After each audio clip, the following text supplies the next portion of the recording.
مختلف صارفین کے لیے 10% سے لے کر سلیبز میں 140% تک کا اضافہ کیا گیا۔ پیٹرول کی قیمت میں خاص طور پر اس وقت جب عالمی منڈی میں قیمتیں $85 سے کم ہو کے $50 کی سطح تک پہنچ گئی ہیں، پاکستان میں $2 کا اضافہ ہوا۔ زر مبادلہ کے ذخائر 16 ارب 72 کروڑ ڈالر کی سطح سے 2 ارب ڈالرز کی کمی کے بعد 14 ارب 72 کروڑ ڈالرز پر پہنچ گئے ہیں۔ قابل ذکر بات یہ ہے کہ بیرون ملک سے بھجوائی جانے والی ترسیلات زر یعنی ریمیٹنسز میں اسی ڈیوریشن میں اضافہ دیکھنے میں ملا ہے، جو تقریباً $500 ملین تک کا ہے۔ ڈالر کے مقابلے میں روپے کی قدر میں 12 روپے سے زائد کی کمی ہوئی، اور وہ ڈالر جو 17 اگست کو 122 روپے 50 پیسے میں دستیاب تھا، اب 135 روپے سے بھی اوپر ہے۔ عمران خان کی حکومت کے پہلے 100 دن کی کارکردگی پر ہم بات کریں گے عزیر یونس سے۔ انہوں نے ہمیں اسٹوڈیوز میں جوائن کیا ہے۔ شکریہ عزیر۔ کیا کہیں گے آپ، جو پہلے ہم نے 100 دن دیکھے ہیں عمران حکومت کے، اور کافی حد تک فائنینشیل ایلیمنٹس جو تھے وہ انوالو رہے اب تک کی 100 دن کی کارکردگی؟ جی دیکھیں، 100 دن پہلے پاکستان کے عوام نے فیصلہ کیا کہ معیشی ڈاکٹر جو ہے وہ تبدیل کرنا ہے، اور وہ ڈاکٹر تبدیل ہوا اور کافی باتیں کی گئیں اور آپٹیمزم تھا، لیکن میرے نزدیک اب تک جو ہے وہ پرانی دوا پہ ہی گزارا ہو رہا ہے معیشت کا۔ اور پاکستان کے اندر جو ہے آپ نے نمبرز دکھائے، آج اسٹیٹ بینک کا جو لیٹسٹ ڈیٹا ہے وہ 8 بلین ریزروز میں ڈکلائن ہو چکا ہے، تو اس میں کوئی تبدیلی نہیں آئی ہے بڑی، اور فائر فائٹنگ موڈ میں حکومت نظر آ رہی ہے۔ اور اگر ہم اسی طرح سے چلتے رہیں گے، اور IMF جو کہ ہمیں اپیرنٹلی ہم ایک بیل آؤٹ کے لیے جا رہے تھے IMF کے پاس، جو کہ شاید پیسوں سے زیادہ ضروری یہ ہے کہ وہ ہماری اکانومی کو فکس کرنے کے لیے ایک پالیسی گائیڈ لائن ہمیں دے سکیں، جو کہ لوکلی آپ نے کہا پرانے طبیب ہیں تو وہ نہیں لا سکے، وہ تعطل کا شکار ہوئی۔ How do you see it onwards now? دیکھیں، ایک کنفیوژن نظر آئی پہلے چند ہفتوں میں حکومت کے آنے کے، ایسا لگا کہ بڑا کرائسس ہے اور ادھر ادھر بھاگ رہے تھے کہ کسی طرح پیسے وصول کیے جائیں اور امداد لی جائے۔ پھر کہا گیا کہ IMF ضروری ہے۔ اس کے بعد اسد عمر صاحب نے ایک پریس کانفرنس کی اور کہا کہ balance of payment crisis is over, we don't need the IMF any more. پھر نیگوسیشنز سٹارٹ ہوئیں، نیگوسیشنز کہیں گئی نہیں۔ اب وہ کہہ رہے ہیں کہ 2 مہینے کا جو ہے پاکستان کے پاس کوشن ہے کہ ہم انتظار کر سکتے ہیں، لیکن اگر آپ ڈیٹا اور نمبرز دیکھیں تو ایسا کچھ ہے نہیں۔ پاکستان کو IMF کے پاس جانا پڑے گا، اور جتنی جلدی اس کنفیوژن سے نکلا جائے اتنا ہی بہتر ہوگا معیشت کے لیے۔ ان کو ان نمبرز کا احساس نہیں ہے، یا احساس کرنا نہیں چاہ رہے، یا ان کے جو مشیر ہیں وہ اس حوالے سے ان کو ایڈوائز نہیں کر پا رہے؟ دیکھیے، کنفیوژن نظر آ رہی ہے، کوئی پلان ایز سچ تھا نہیں اسد عمر صاحب کا اور فائنانس منسٹری کا۔ اب جو ان کے ارد گرد جو لوگ ہیں وہ پہلے کہتے تھے کہ قرضوں پہ حکومت چلتی ہے، تو کل کی خبر ہے کہ گردشی قرضوں کے لیے اور قرضے لیے جائیں گے ان کو کلیئر کرنے کے لیے۔ جو ٹیم ہے فائنانس منسٹری کی، وہ وہی ٹیم ہے جو اشاق ڈار کو ایڈوائز کر رہی تھی، تو ایز سچ کوئی نیا پلان ہے نہیں۔ اور جو اسد عمر صاحب شیڈو منسٹر تھے پچھلے 5 سالوں میں، ایسا کچھ نظر نہیں آیا کہ انہوں نے کوئی پلان بنایا ہو جس پہ وہ 100 دن میں امپلیمنٹ کر سکیں۔ ابھی تک وہ فگر آؤٹ کر رہے ہیں کہ کرنا کیا ہے۔ ایک اور چیز ہم نے جو دیکھی چینج ہوتے ہوئے، پرائیویٹائزیشن کے حوالے سے کافی حد تک بات ہو رہی تھی کہ کافی ادارے ایسے ہیں جو اسٹیٹ لاس میکنگ اینٹیز ہیں، ان کو پرائیویٹائز کر دیا جائے۔ بڑے لمبے عرصے سے وہ وہاں پہ رہیں، ساری کمپنیز اس لسٹ میں رہیں، اب ان کو نکالا جا رہا ہے۔ کس اسٹریٹجی کو ہم بہتر سمجھیں یہاں پہ؟ نکالنے کی کوشش بالکل ٹھیک ہے اور کرنی بھی چاہیے، اور وہ ریفارم ضروری ہے، لیکن اب جب آپ دیکھیں گے جو ریفارمز کے اندر جن لوگوں کو ڈائریکٹر پوزیشنز دی جا رہی ہیں، فار ایگزامپل PIA میں، وہ وہی بیوروکریٹس اور سیکریٹریز ہیں جو پہلے ان اداروں کو چلا رہے تھے، تو کیا وہ کس طرح بہتر چلائیں گے یہ حکومت نے بتایا نہیں ہے۔ اور امپورٹنٹ بات یہ ہے کہ جب پچھلی حکومت بات کرتی تھی پرائیویٹائزیشن کی، تو یہی PTI اپوزیشن میں بیٹھ کے کہتی تھی کہ ہم ایسا نہیں ہونے دیں گے، تو آج وہ حکومت میں ہیں اور آج وہ وہی بات کر رہے ہیں۔ تو جو نون لیگ کی حکومت کیا کرتی تھی، تو اب دیکھنا ہوگا کہ وہ اس پہ کس طرح آگے بڑھتے ہیں، اور اس کے لیے لیجسلیشن آپ کو لانی پڑے گی نیشنل اسمبلی میں۔ تو نیشنل اسمبلی تو ہے وہ تعطل کا شکار ہے، اور وہاں لڑائی جھگڑوں کے علاوہ اور کچھ اس وقت ہو نہیں رہا، تو حکومت کے اوپر ہے کہ وہ کس طرح سب کو ساتھ لے کے اس معاملے کو نمٹائے گی۔ کوئکلی آخری 30 سیکنڈ میں اگر آپ مجھے یہ بتائیں کہ اب فنڈز جنریٹ ہوتے ہیں ڈفرینٹ سورسز سے، سی پیک پہ کیا امپیکٹ آئے گا؟ کیونکہ IMF کی جانب سے ایک کنڈیشنلٹی تھی کہ سی پیک کے ڈیٹیلز بھی دی جائیں۔ سی پیک کی ڈیٹیلز دینی پڑیں گی، اور کنڈیشن وہ ہر دنیا میں جو بھی ملک IMF کے پاس جاتا ہے اس نے اپنے سارے قرضوں کی بکس اوپن کرنی ہوتی ہیں، تو پاکستان آئی ڈونٹ تھنک اس کے اوپر کوئی نیگوشیٹ کر پائے گا، اور ضروری ہے کہ وہ اس کو دکھائیں، کیونکہ پاکستانی قوم کو بھی پتہ ہونا چاہیے کہ کس طرح کے قرضے لیے گئے ہیں۔ بہت شکریہ عزیر ہمیں جوائن کرنے کا۔ عزیر یونس ہمارے ساتھ تھے، معاشی حوالے سے پاکستان میں جو ڈیولپمنٹس رہیں پچھلے کچھ دنوں میں اس پہ ہم بات کر رہے تھے۔ ریجن میں اوور آل سچویشن کچھ بہت اچھی نظر نہیں آتی. ترکی میں بھی جس طرح ہم نے دیکھا کہ ایک پھلتی پھولتی تعمیراتی صنعت تھی جس کی وجہ سے پوری ترکی کی اکانومی چل رہی تھی, اس وقت وہ شدید بحران کا شکار ہو چکی ہے, اور یہ تعمیراتی بحران صدر رجب طیب اردوان کے لیے مسائل بھی پیدا کر سکتا ہے. اس حوالے سے کچھ مزید جانتے ہیں اس رپورٹ میں. ترکی کا کسی زمانے میں ترقی کرتا تعمیراتی سیکٹر اب تقریباً مکمل بند ہو چکا ہے. کرنسی کی گراوٹ کی وجہ سے نہ صرف درآمد شدہ ساز و سامان پر اخراجات میں اضافہ ہوا ہے بلکہ تعمیراتی صنعت کو سود کی شرح میں اضافے سے بھی نقصان پہنچا ہے. ان پروجیکٹس پر اربوں ڈالرز کی لاگت کے باوجود تعمیراتی سیکٹر کے بحران نے انہیں متاثر کیا ہے. میں اپنی بیوی اور 2 بچوں کے ساتھ رہتا ہوں. اب میں مزید ماہانہ کرایہ اور دیگر اخراجات تک ادا نہیں کر سکتا. ہمارے پاس دوسرا کوئی وسیلہ نہیں, اس لیے میں یہاں 56 دنوں سے احتجاج کر رہا ہوں.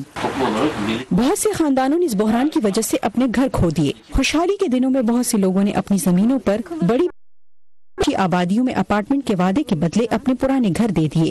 تاہم استنبول کے اس ضلع میں یہ اس خواب کی باقیات ہیں جہاں 2000 خاندانوں نے اپنے گھر اسی وعدے پر دے دیے تھے.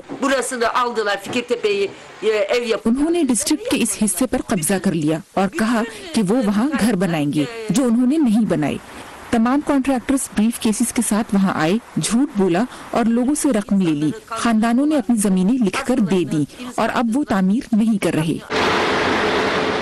ترکی کا تعمیراتی سیکٹر بڑی تعداد میں لوگوں کے روزگار کا وسیلہ ہونے کے ساتھ ایک عشرے سے زیادہ عرصے تک ملک کی بے مثال اقتصادی پیداوار کی بڑی وجہ رہا. ترکی کی خوشحالی کو صدر رجب طیب اردوان کی 16 سالوں کی انتخابی کامیابیوں کی بڑی وجہ سمجھا جاتا ہے. تعمیراتی صنعت کو زندہ رکھنے کے لیے سرکاری منصوبوں کو جاری رکھا جا رہا ہے. ایک بڑا سرکاری منصوبہ استنبول کا نیا ایئرپورٹ ہے جس کا افتتاح گزشتہ ماہ ہوا اور جسے دنیا کا سب سے بڑا ہوائی اڈہ کہا جا رہا ہے. اگلا قدم استنبول کے قریب ایک وسیع نہر کی تعمیر ہے جس کے بارے میں اردوان نے وعدہ کیا تھا کہ اس کی تعمیر آئندہ برس شروع کریں گے. ان تمام منصوبوں کی وسعت کے باوجود جن پر اربوں ڈالر لاگت آئے گی, ان کی اہمیت تعمیر کے شعبے کے بحران کی وجہ سے کم ہو گئی ہے. 5 senede böyle bir şey görmedim. میں نے 35 برسوں میں اس طرح کی کوئی چیز نہیں دیکھی. کبھی اتنی بڑی تعداد میں لوگوں کو ملازمت سے برطرف ہوتے نہیں دیکھا. تنخواہیں نہیں دی جا رہی اور کام کرنے کے حالات انتہائی ابتر ہیں. ایسے میں جبکہ کساد بازاری کا خطرہ منڈلا رہا ہے, یہ صدر اردوان کے لیے خطرے کی گھنٹی بن سکتی ہے. ترکی میں اہم بلدیاتی انتخابات مارچ میں ہونے والے ہیں. ڈورین جونز کی رپورٹ کے ساتھ Nilofar Mughal, Voice of America. Pakistan کے بارے میں اہم خبروں کے لیے آئیے ہماری ویب سائٹ urduvoa.com پر, جہاں آج آپ پی ٹی آئی حکومت کے 100 دن کی کارکردگی کے بارے میں امریکہ میں مقیم پاکستانیوں کے تاثرات کے علاوہ بہت سی دلچسپ خبریں, ویڈیوز اور مضامین بھی پڑھ اور دیکھ سکتے ہیں. کہتے ہیں کہ خبریں تو بھائی لوکل ہوتی ہیں, لیکن جب ہمارے اور دنیا بھر کے مسائل ایک سے لگنے لگے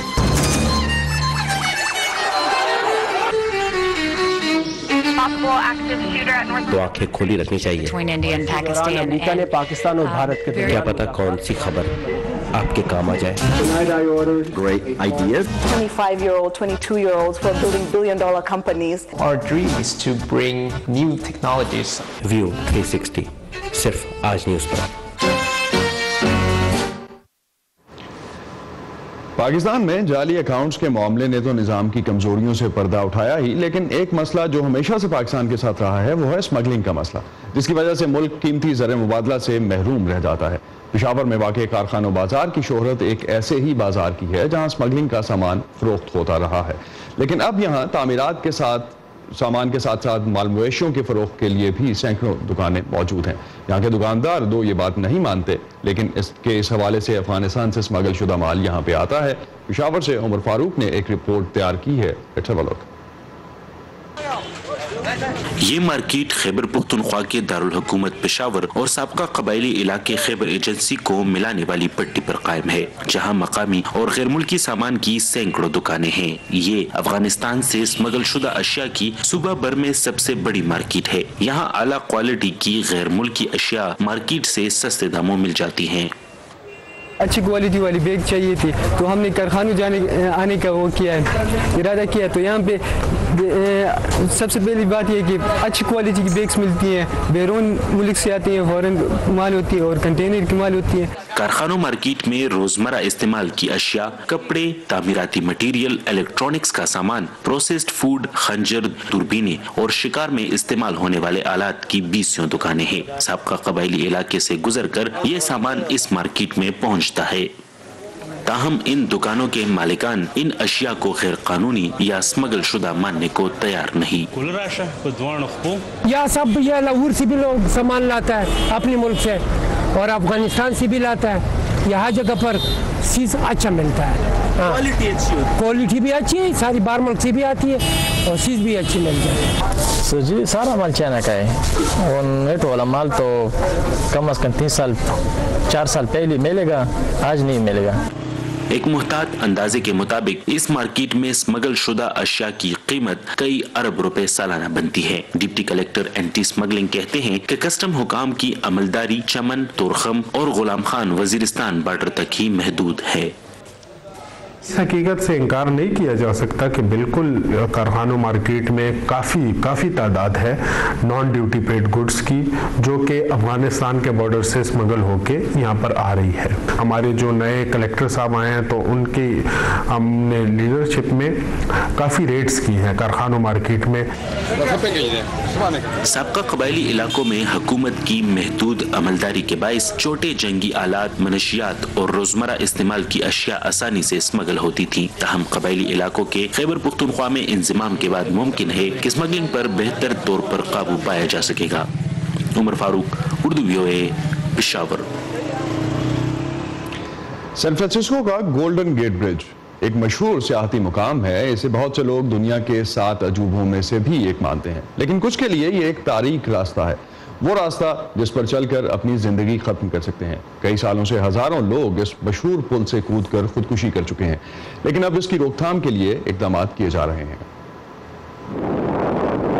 تقریباً 2 میل تک پھیلا یہ گولڈن گیٹ برج خودکشی کا ارادہ رکھنے والے افراد کی توجہ کا مرکز رہا ہے. مئی 1937 میں اس کے کھلنے کے بعد سے ہزاروں افراد گولڈن گیٹ برج سے چھلانگ لگا چکے ہیں.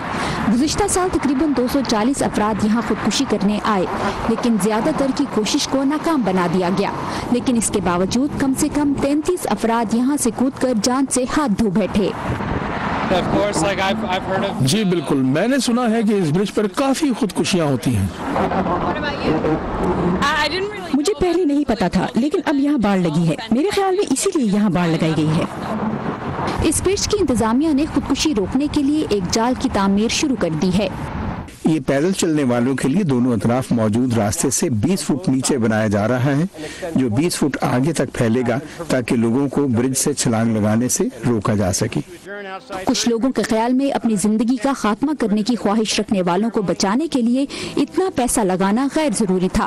کچھ لوگوں کو فکر تھی کہ یہ جال گولڈن گیٹ کی خوبصورتی پر ایک داغ بن جائے گا. لیکن ایک عشرے تک جاری رہنے والی بحث اور ذہنی مسائل کی آگاہی میں اضافے سے اس پروجیکٹ پر کام کیا جا رہا ہے. سیفٹی نیٹ کو برج کی خوبصورتی کو مد نظر رکھ کر ڈیزائن کیا گیا ہے. دراصل ڈیزائن برج کے نیچے سے شروع ہو رہا ہے, یعنی جب آپ برج پر چل رہے ہیں, بائک چلا رہے ہیں, یہ آپ کو نظر نہیں آئے گا, جبکہ دھاتی نیٹ کا رنگ گرے ہے جو سمندر کے پانی اور دھند کے ساتھ مل جائے گا. جال پر تقریباً $211 ملین لاگت آئے گی, جبکہ اس کی تعمیر 3 سال میں مکمل ہو جائے گی, جس میں دھند اور تیز ہوائیں ایک چیلنج بن سکتی ہیں. حفاظتی اقدام کے طور پر برج کے کونے پر خودکشی کی روک تھام کے لیے بنائی گئی ہیلپ لائن کے لیے خاص فون ایک عرصے سے موجود ہیں, تاکہ خودکشی کا خیال لے کر اس برج پر آنے والا شخص کسی سے اپنے دل کی بات کر سکے اور خودکشی کا خیال دل سے نکال دے. لیکن حفاظتی جال زیادہ لوگوں کی جان بچانے میں مؤثر ثابت ہوگا. کئی ہالی ووڈ سٹارز اور اہم سیاسی شخصیات ریاست لوزیانہ کے شہر نیو اورلینز میں واقع ایک بوسیدہ اور خستہ حال جیز کلب میں موسیقی سے لطف اندوز ہو چکے ہیں. مگر یہ عمارت جیسی بظاہر دکھتی ہے ویسی ہے نہیں, کیونکہ موسیقی کی دنیا کے لوگ اس جگہ کو مقدس خیال کرتے ہیں. اسے امریکی جاز میوزک کا گھر سمجھا جاتا ہے. اس رپورٹ میں ہم آپ کو لیے جا رہے ہیں نیو اورلینز کے مشہور پریزرویشن ہال اور میں موسیقی کے دلداد افراد کے لیے بڑی اہمیت رہی ہے۔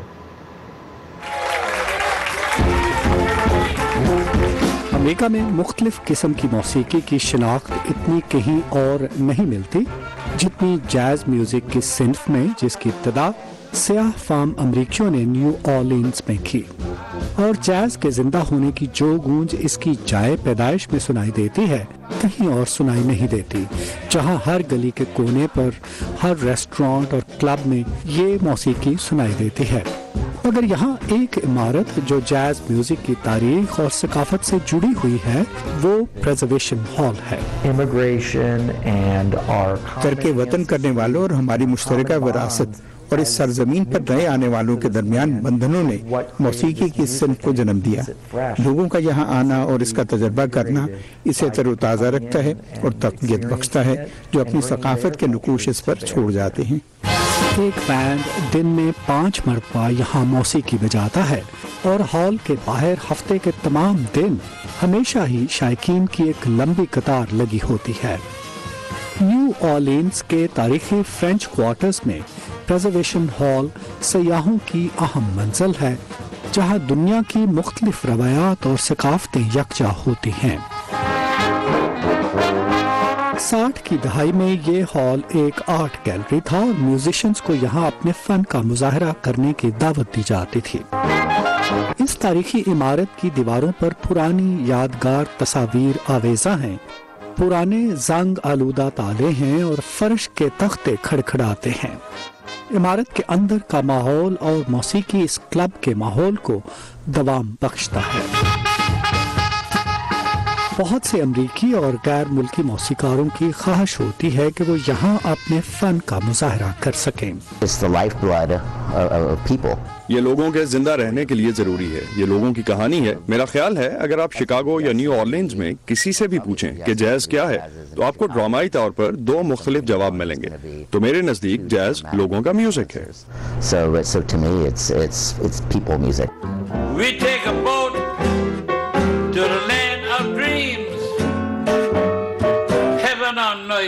ہر سال تقریباً 1 کروڑ 80 لاکھ سیاح موسیقی کی اس امریکی صنف کو سننے کے لیے نیو اورلینز آتے ہیں۔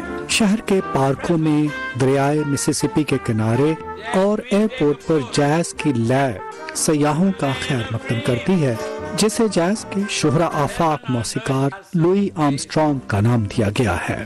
They call it New Orleans.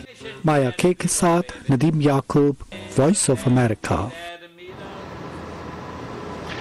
یہ تھا آج کا ویو 360۔ فیڈ بیک کے لیے آئیے facebook.com/urduvoa کے پیج پر، اور تازہ ترین خبروں کے لیے وزٹ کیجیے ہماری ویب سائٹ urduvoa.com۔ اسد اللہ خالد کو اجازت دیجیے، لیکن جانے سے پہلے ایک نظر وائٹ ہاؤس کی نیشنل کرسمس ٹری کی lighting ceremony per. 4, 3, 2, 1. Merry Christmas. Thank you.